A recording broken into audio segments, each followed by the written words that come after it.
Welcome into the Paul Farrington Show. We have a bunch of instant reactions tonight, so if you haven't seen it, go check out our Packers or Giants video.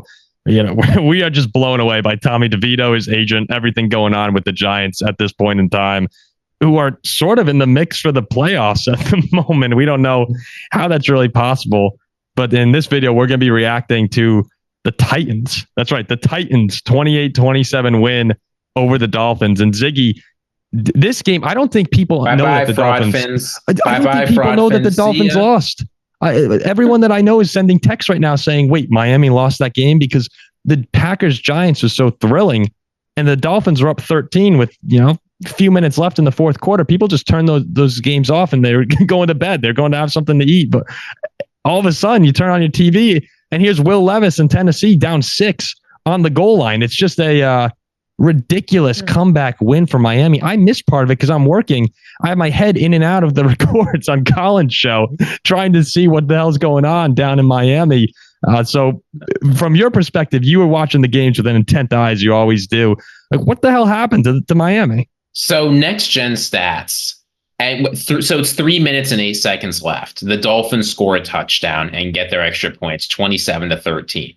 They have a 0.4% chance of the Titans winning, the second most improbable comeback of the era. And in fact, The Athletic sends me a push notification saying Miami's touchdown equals a win or push for most bettors. Because they're just assuming, the Dolphins are 13.5-point favorites. All right, the Dolphins cover the spread.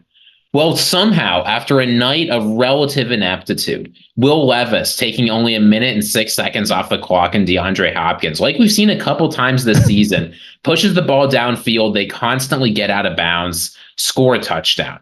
Now they're down 8. And of course, we're all right-minded analytic people here. Vrabel knows what you do. You go for 2. Again, they convert the 2 points. Now it's 6. Dolphins get the ball. The Dolphins have some unsuccessful run plays and have to punt it.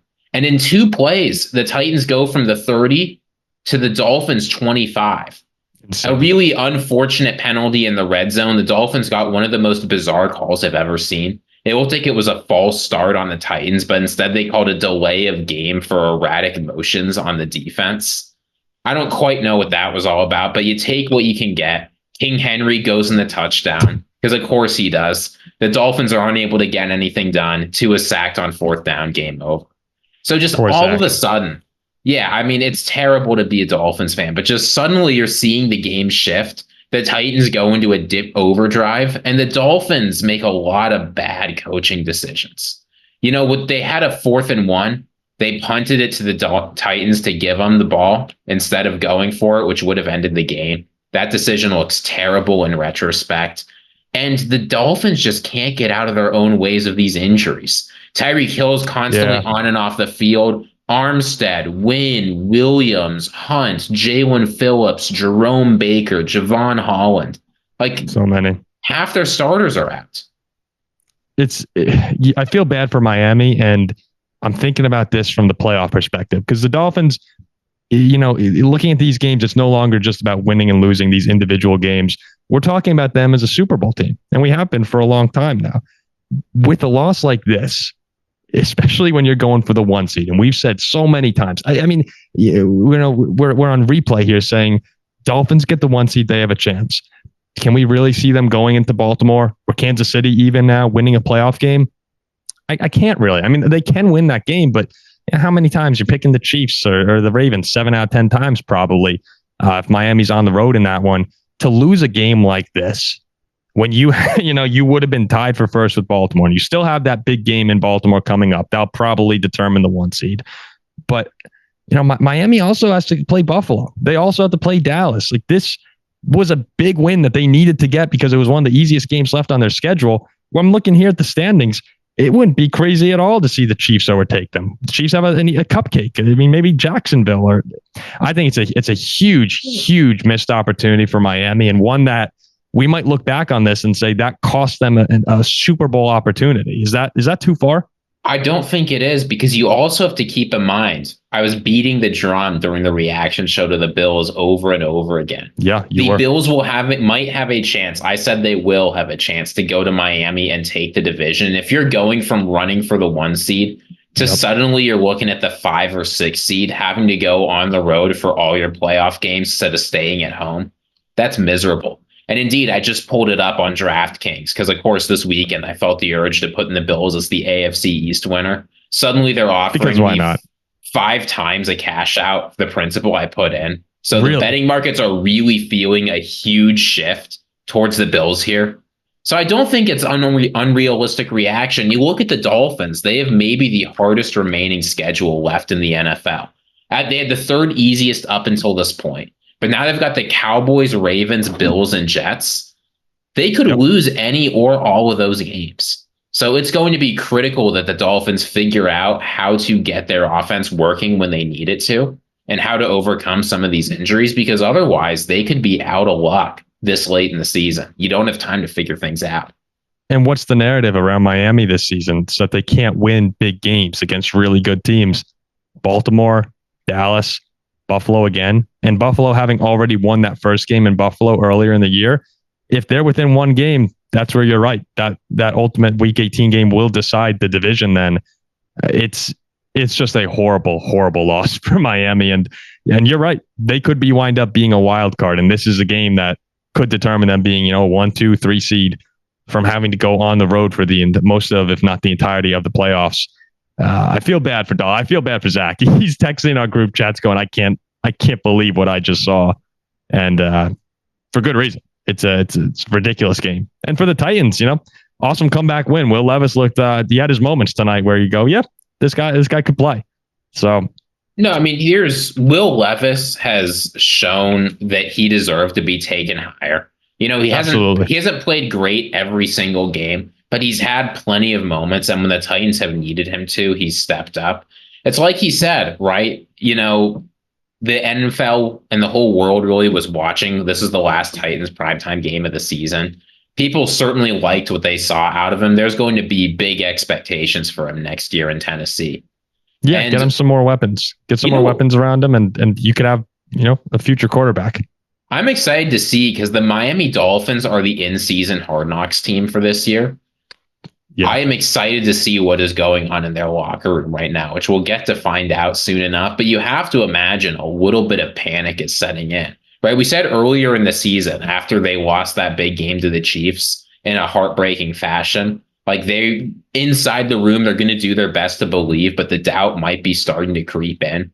A game like this is the kind of thing you were 13.5-point favorites. You lose at home. And you were winning by 14. You were covering with 3 minutes left and you don't make it. You've got to get nervous. Hey, what's unbelievable to look at? And the entire playoff picture we mentioned in the Packers-Giants video, it's going to be a great finish for all of these last remaining wildcard spots. But in the AFC right now, you have the drama of who's going to be the 5, 6, 7 between Pittsburgh, Cleveland, Texans, Broncos, Bills. Like the graphic is almost the entire conference who's competing. But even the division winners right now, Miami has their own issues. Kansas City, they are a real question mark at the moment. Jacksonville, Lawrence is banged up. They're losing. The Ravens are the only team here who are sitting at top. They had a great week. Baltimore had a phenomenal week. But I'm looking at the standings right now. And Kansas City ends the year with New England, the Raiders, the Bengals, and the Chargers. They're probably running that. That's got to be 4-0. The Ravens schedule to end the year. Sorry, I'm pulling this up in real time.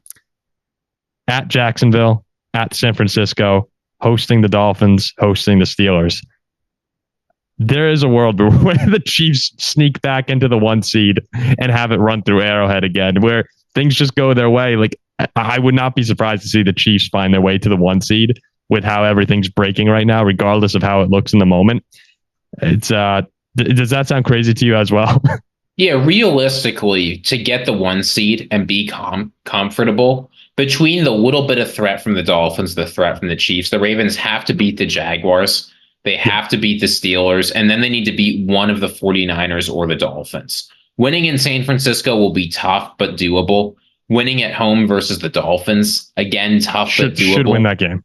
Well, but that's not a big should, right? That's not the Titans and going to Miami, right? That's going to be maybe 3.5, 5.5 points if people don't like how the Dolphins are looking. That'll be highly losable.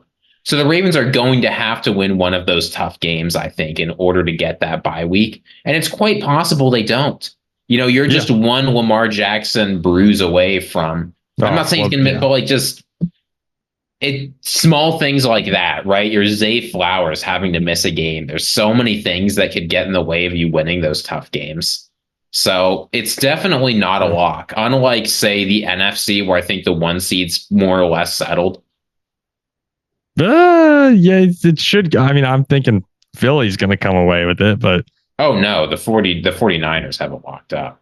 You see, I disagree. I don't know. I don't know if anything really here as we're in week 15, entering week 15. It's going to be a fun end to the season for literally every single playoff position.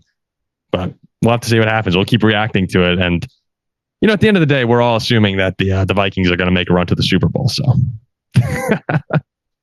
All right, we'll wrap up the Week 14 reaction, Monday Night Football.